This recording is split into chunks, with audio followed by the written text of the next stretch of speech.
Hello, thanks for stopping by. I've had some inspiration. That's usually how I do this. It's like look for inspiration, something that aligns with me at that moment, what I feel like, my ancestors, the spirit, however you want to look at it, how I sense, some things to think about, really. So just some things to think about. I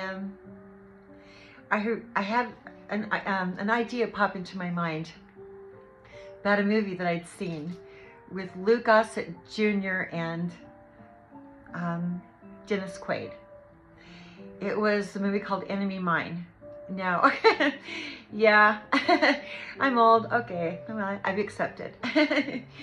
But I like that movie. There's a few things about it that I really liked, or that I that made me think about that as we're, evolving to a world where we're all coming from different places, and we're, there's new friends to make, hopefully. And it occurred to me where there's so much potential for not understanding one another or finding reasons not to understand each other. I felt like it was important to really point some things out, just about that movie. So I can't remember the name of Dennis Quaid. He wasn't, was it Mavic? Something like that. Anyway, there was a Drock, and then there was, the human, starfighter, which was Dennis Quaid, and how they got stuck on this very, dangerous planet, and they were both, being attacked by weird aliens, and and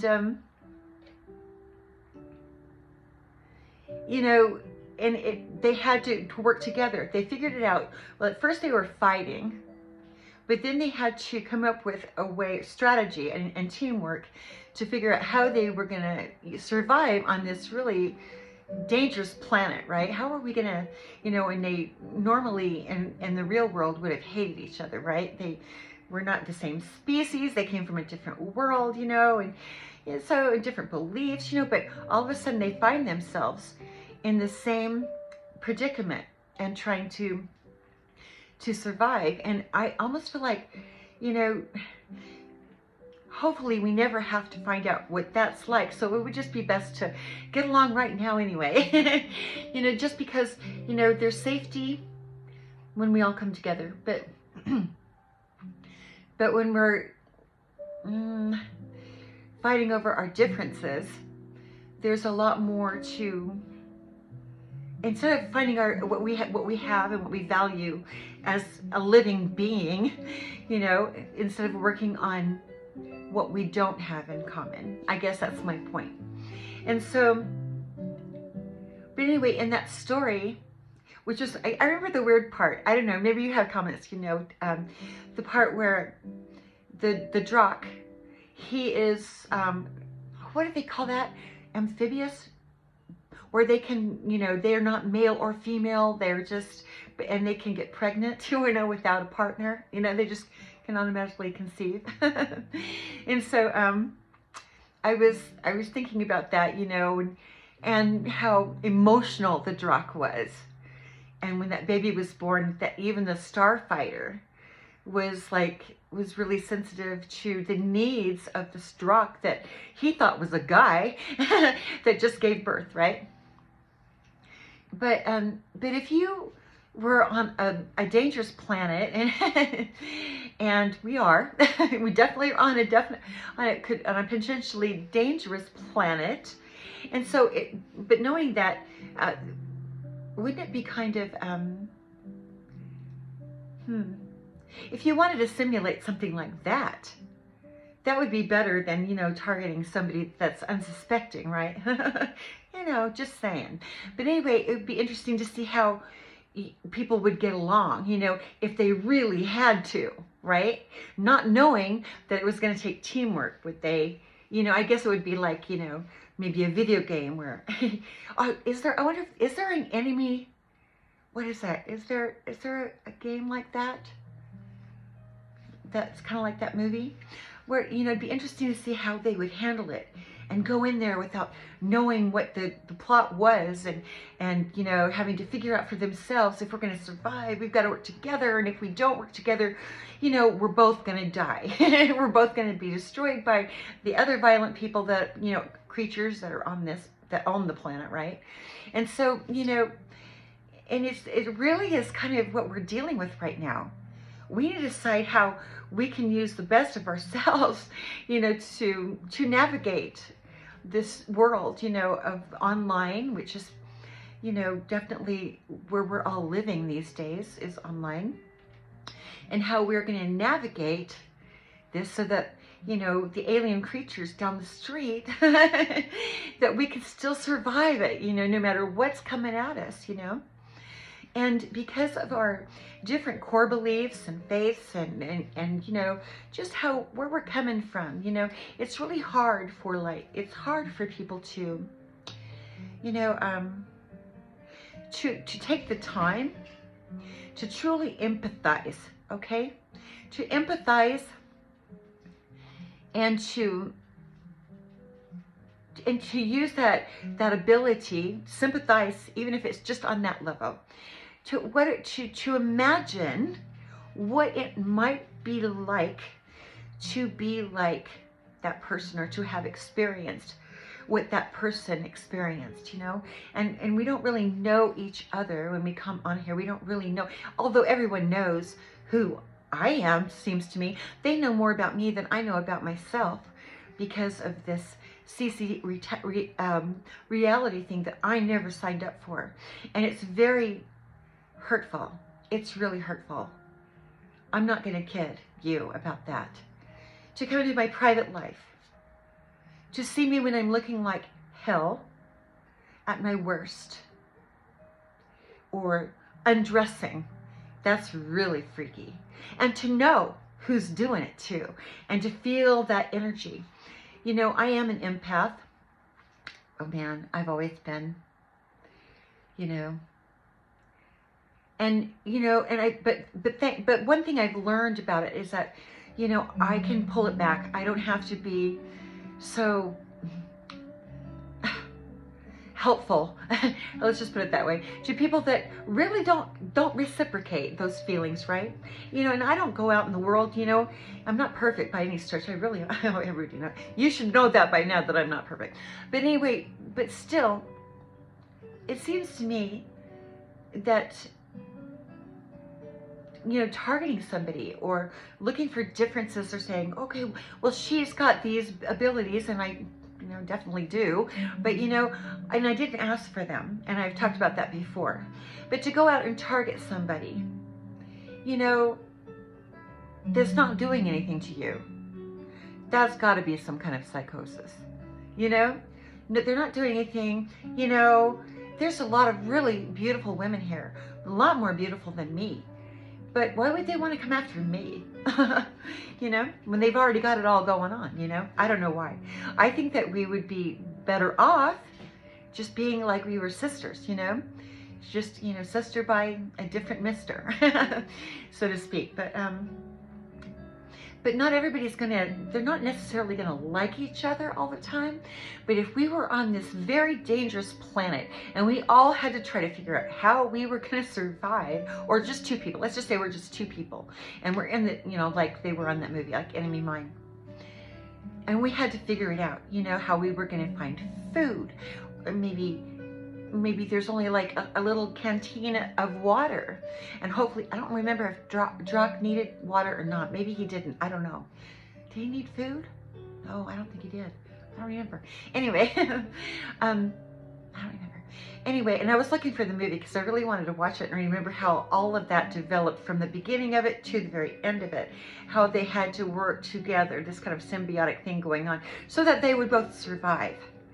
Right, it was a really good movie, by the way. But, you know, do you find in this world where there's people that, you know, are so successful that they forget, you know, their own humanity, where they go so far and they forget, you know, what really even matters. It's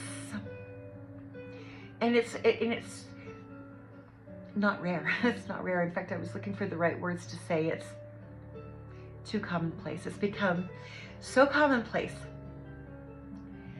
that people are so, they have this aggrandized idea of who they are and what they're allowed to do, and pushing the limits and forgetting the very humanness. Not being able to really empathize, which totally means putting yourself in someone else's place. Now, I know what some might think, you know, because I know what it feels like to be in a seemingly,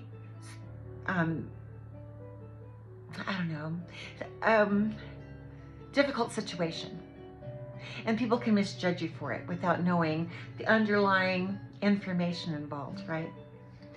So, and it can create this feeling of, people, you know, it's just like in a movie, you know, they can create feelings of real sorrow, and they can understand how that person must feel, you know, and all along, they're going along, you know, and they think they know what really happened, and all along somebody was just telling their side of the story the way that they saw it, and not really the whole thing, you know.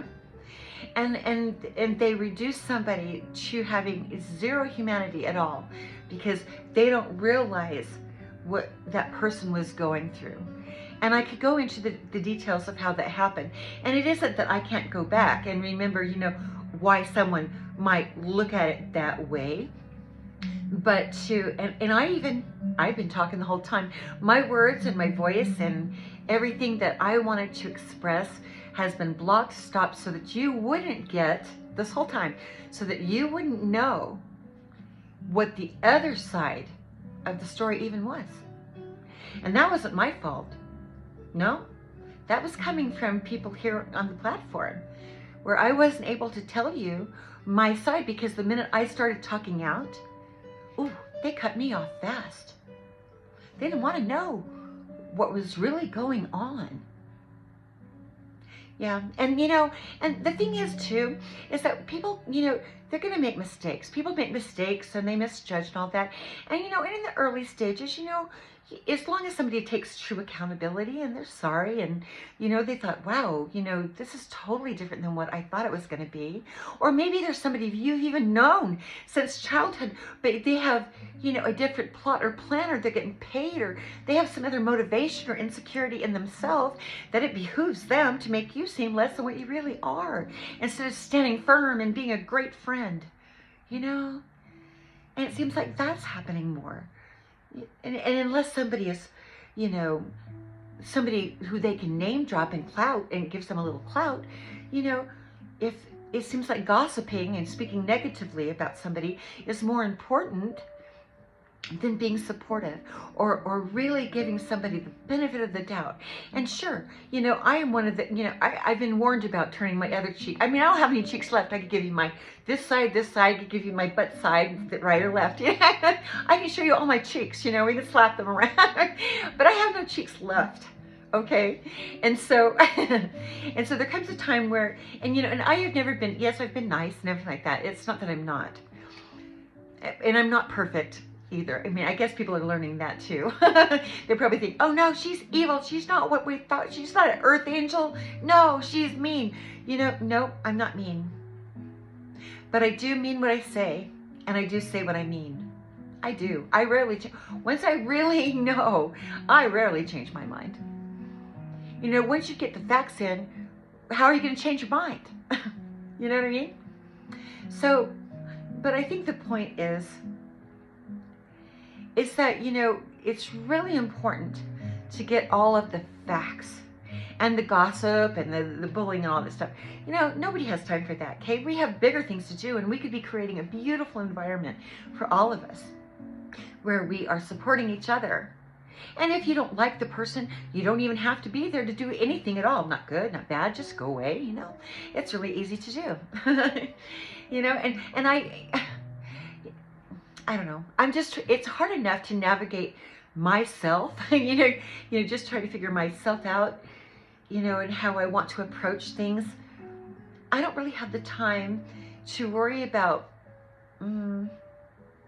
petty arguments and petty situations. You know, I was in a relationship that was very abusive. Very abusive. I'll just put it that way. And manipulative and cruel. Okay? And then all of a sudden, the guy had the nerve to go get a brain tumor. And he told me, if you ever leave me, everybody's going to know you're a monster. And that was after I had already been abused for a long time by this man. Okay? And that's what he told me. But then when it came right down to it, I had nurses and counselors help me get away from him at the only time that I could get away from him. And his family. They were just as bad. They were kind of in this little, you know, weird mob family dynamic, right? And nobody cared what I had to say or how I felt. And, you know, I did warn them, you know, that, you know, if they didn't help me, that, you know, I had to go. I warned them. But nobody really wants to listen. They only want to look at their feelings and what they're doing. You know, they don't want to see the bigger picture. And I have 2 children. I have 4, but at the time I have 2 young sons, and they're my number one. They're not my children are not my ex's children. I know he lied about that, but we don't have kids together. No. And not only that, my family, even my siblings, they don't have any rights over me. I'm an adult. I heard they signed my name on a contract. And I didn't even, well, I figured it out. But, you know, I never signed a contract with anyone. And then they did it to say, oh, she's crazy, she's dying, she's dead. You know, you wouldn't believe it. But some of you do, because you've listened to me, and I've been dropping all of these pieces of evidence as I go along. You know, and I can fill in all the gaps and tell them where to go, where to look, this is what's going on. You know, there's so much more to a story than what we might know, right? And you know, what if somebody was so abused that they really were messed up because of somebody that abused them? And they lost their voice because somebody attacked them over and over again, which is what really happened to me. But somehow, you know, I just keep, you know, not putting up with this bullshit. I won't do it, right? But anyway, when you've got enough people, and this was the plan. So if we've got all of these people that get together and say the same thing, or we try to corroborate each other's stories, then we can really do this, and we can steal their stuff.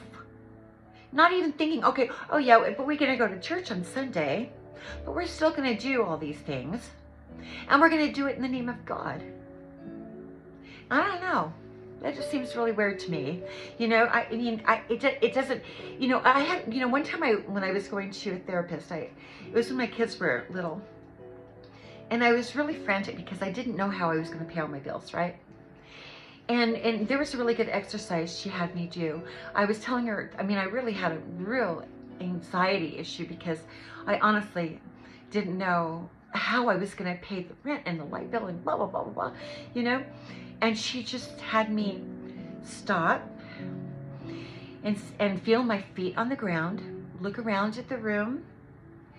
Are you in danger right this second? No. You know, because, you know, I have had panic attacks, like really severe panic attacks in the past, right? And so she was just saying, you know, here we are, we're talking, nothing's happening, nobody's beating down the door and chasing you. You know, you are okay. And to breathe. Everything's going to be okay. And then, you know, and at that point, then you can think about, okay, well, you know, this might be a source, how can I get out of this situation? But, you know, I had children really young, and you know, and so a lot of my education didn't really complete. but I never stopped educating myself, you know. And even though I do have, you know, business college education, and I do have, you know, a lot of my credits I got, at least 2 years of credits I got, you know, when I was first got into college. But because of my kids, I had to work a couple of jobs. I didn't really have time, and there was a time when my kids were, when I was raising them, that I literally had 3 jobs. Okay, was it now? Because I worked at the mall at Clarence, and I also worked as a census data collector, you know, and going around, driving around, and like mapping out, you know, the census, right? And so it seemed like there was another one too. Oh, but you know, and plus I kept playing music. I was, you know, a wedding singer, and I would sing at weddings, you know, so that was something that I did. I even did a recording back then. I did a demo tape. Never gave up. You know, I remember having my dad listen to it, George, and having him tell me, "Oh, don't show that to your sister. That'll just make her so upset." It's like, what? Why? Why would that? That really hurt my feelings. It's like, I wasn't allowed ever to be myself. I wasn't competing with anybody. I've always been working on myself, you know? And life is tough anyway, you know? It really is an uphill battle. And the only person that you can be responsible for, besides your children, is yourself, you know, and making those decisions for yourself. And, you know, and plus, I've had some really, really important jobs too in my life, you know, working for Intel and Novell. I worked for Omniture before they sold it, you know, to Adobe. You know, I worked at the Food and Care Coalition. It's just, you know, I've worked, you know, in a lot of different jobs, but some of them were more than just jobs. You know, they really did, you know, have some great business experience. I have. And I deserved so much more credit than having somebody say, "Oh, she's retarded." Are you kidding me? Do you really think that I'm going to say, you know, let somebody tell a story like that about me? Oh, hell no. Or that, you know, because they deliberately tried to force me, well, they did deliberately force me out of my living circumstances so that they could say I was homeless. Do you really think I'm going to go along with your story? You know, sure, you pushed me out before I found the next place, but I pretty much found one pretty quick. And the only reason I went along with that, or I didn't find a place, is because I didn't want to lose my animals. So no matter which way they tried to twist this whole story, and they did it because they realized that I was singing, I was working on myself, and people were liking me. And they couldn't have me, you know, show up in the world, because if they did, they would get caught. Because my ex said I was dead, he's an attorney, said I was dead, and took out life insurance on me. And they're letting him still walk around out there. Yeah. And I don't know if he paid somebody to tell them, to ask Dr. Bott, did somebody come to Dr. Bott and pay him to tell me that my breast cancer came back? I wonder. Did somebody make sure I got COVID and end up in ICU? I'm just saying, you know, there's been so many conspiracies that have come out about everything that was done to me. And here I am, I guess, like they said, what, the Terminator? She just keeps coming back. So you might as well accept it, that I'm just going to keep on coming back. I have a right to live and breathe air, just like everybody else, right? I sure do. And it's not my responsibility how other people feel about me. It really isn't. That's your problem. However, the problem got so bad that you couldn't ignore it. It was like, it was criminal, okay? There were crimes, serious theft and defamation going on for so long, and it was so deep.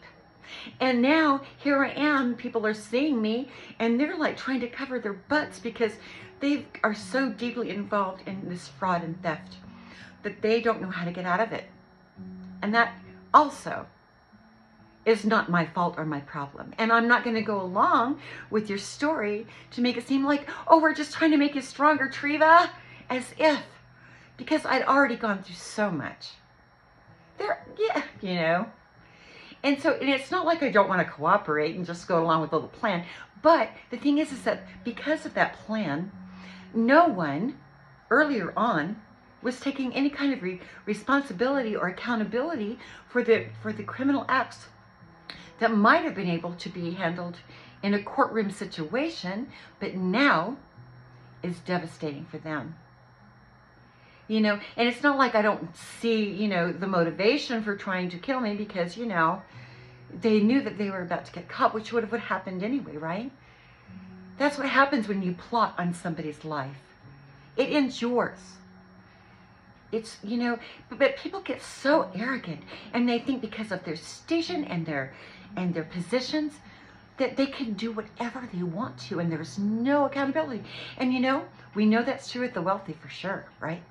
They can just buy their way out of it. And that while the rest of us suffer. You know, and we deserve better than that. We deserve better from our leaders than making people disappear. Disappearing people to cover them. And that's how, oh my goodness, if you only knew how serious this really is. It really is. It's really that serious. And people that can rewrite the narrative and just make up a story. But by the way, too, creating a narrative is lying. It's not telling the truth. It's just lying, right? It's trying to make it seem better but the real story is so much better. And so much stranger. Truth stranger than fiction.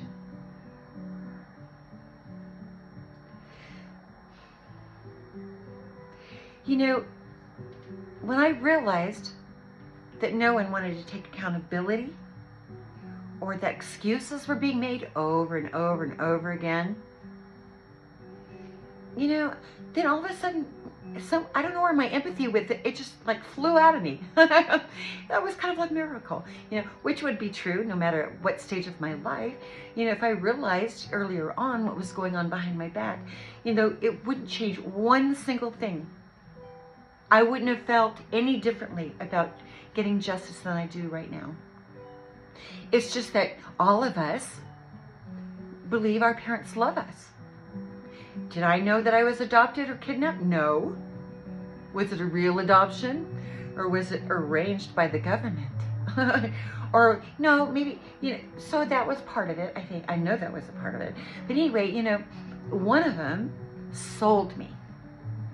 Was that how it worked? One of my parents sold me, I guess, right? Well, you know, there comes a time where, you know, you can protect people for a while, but when you realize they have no ability to take any kind of accountability, they just want to they want to keep lying and creating a different story. Because especially if they're really egotistical, right? Or they have a real power position and they're scared half out of their wits because people are going to find out who they really are. And that's earth-shattering for some of them, right? But they didn't mind me having an identity crisis while they were identity thieving. This is identity theft in every way, to steal, frauding the government. And it came to my mind, well, I know for sure that the government didn't actually mind because, you know, they were kind of a part of it, you know. Anyway, you're not supposed to know that part. Anyway, but still, you know, truth is always going to be better, uncomfortable. You have no idea how uncomfortable the truth is for me. The things that I've learned, how truly and desperately heartbreaking it's been. But I guarantee you this, there is nothing as freeing and as validating as the truth. I mentioned to somebody recently, you know, it's really mean to be the only one that knows that they're keeping secrets about you. They know more about you than you even know about yourself. What if somebody's telling you, okay, there's something going on with you. And everybody knows but you, and we're not going to tell you. We don't want to tell you. You don't know who you are, do you? We're not going to tell you. Your real parents, they don't want you. They don't love you. You're just, you're just trash. We don't want you. Right? And they're so afraid of their own shadow and their own image. And you get to a point where, okay, that's fine, but I have every right to know my bloodline. I have every right to keep property or whatever gifts were given to me. That's also my right. I have a right and the responsibility to use my gifts because God gave them to me. He doesn't want me to hide it all. No. He doesn't want me, especially not to make arrogant people feel better about themselves. No. And and maybe had any kind of, compassion come out earlier on, it would be so easy. I mean, it'd be so easy to, go with the flow and just let it go. And, and eventually, of course, I'm going to have to do that because I don't plan on having it get me down forever. But still, when nobody takes any kind of accountability or responsibility, and it's like year 4 or 5, and they're still acting the same way, it's not going to change. No, they're not going to change. Nope. And the best thing I can do is get the counsel that I need. Now, I don't want to get just a small amount of money here because, I don't want to have to use everything that I get just to pay for an attorney, just to cover the bases, right? But this is a very serious situation. I didn't ask for it, and just at some point, I'm reasonable. Let's talk. But they don't even want to talk about it because they're scared. But I guarantee you, if we all started to really use our gut instincts, or when we felt things that were off in our lives, and we stopped and tried to really get to the bottom of it, maybe we wouldn't be such gluttons for punishment, right? Especially if you're a kind person and you want to think the best of people. You want to give them the benefit of the doubt. You want to just, and I believe in being that way, but I'll never give away trust that isn't earned again. No, I can't. Well, it's actually physically impossible for me to even consider such a thing, right? Trust is earned. And I wish I had been trained better with that, that trust is earned. But when you're raised in the South, or when you're raised by a Southern man, you forgive, and no, it doesn't matter if they shit on your treatment, just let them come in and do it again. It'll be okay. You'll get used to it, right? It's the Christian thing to do. Dun, da, da, da, da. But no, it isn't a Christian thing to do. Is to be so forgiving that it's pathetic. There comes a time where you have to put your foot down and say, hey, you know what? I don't want to get a loan, and I don't want to join your business, because I want to have my own business, and, I already have resources. It's just my fault that you guys took them. You can give them back now, so I get along with my business, right? I don't need to be manipulated. No, I'm fine. I'm a big girl now. I don't know if you noticed, but I was a grown-up long before some of these people were. They didn't even really take the time to do their homework. No. Anyway, be really careful. There's joining groups, and I believe in joining a cause. I believe in being in activism, especially when it's a really good cause and it really does help people. But I will forever be cautious of religion. Forever. I think ultimately I'm going to worship God the way I understand Him. And I really do too, because I know that without Him I would have never gotten through this. I know that for sure. And I really am grateful for the people that have looked out for me, that really have looked out for me, that really cared. you know, and my ancestors, my angels that are around me, you know. That's no secret. I mean, that everybody knows that your ancestors can come see you. I mean, you know, religious people know that. No, we don't pray to them, but we thank them and we thank God for them. But that's not some big secret.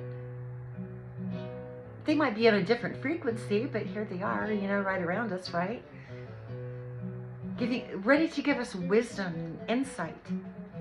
And a lot of times our minds, because of, you know, being lied to and the propaganda and all this is going on, we kind of have had been cloaked. We can't really see what's going on because we've followed these different groups and churches and organizations that have really led us in a direction where, you know, we start believing in things that are just propaganda. It's not real.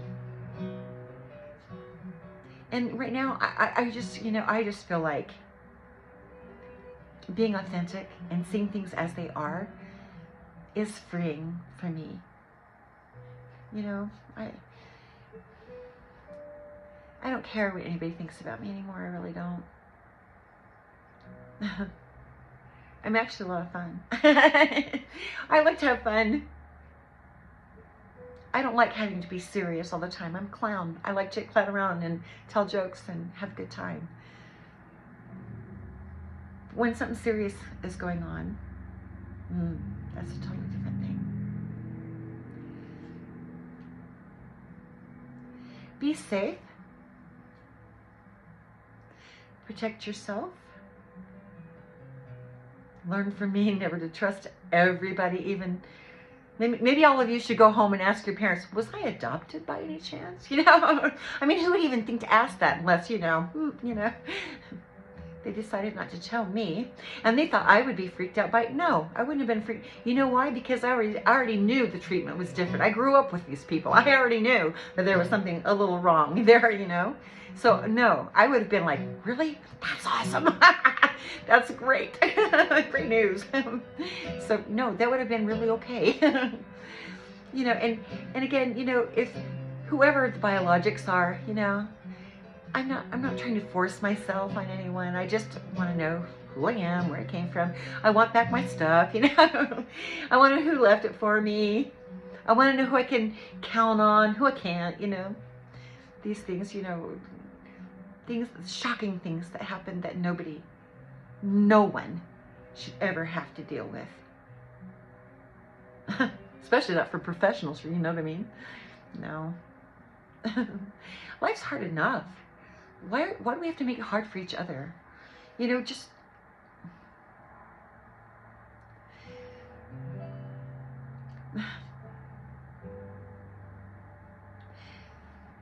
thanks for listening to me.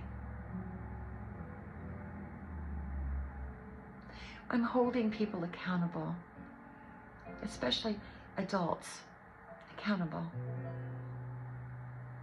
commensurate with their level of, you know, weirdness. I am a forgiving person.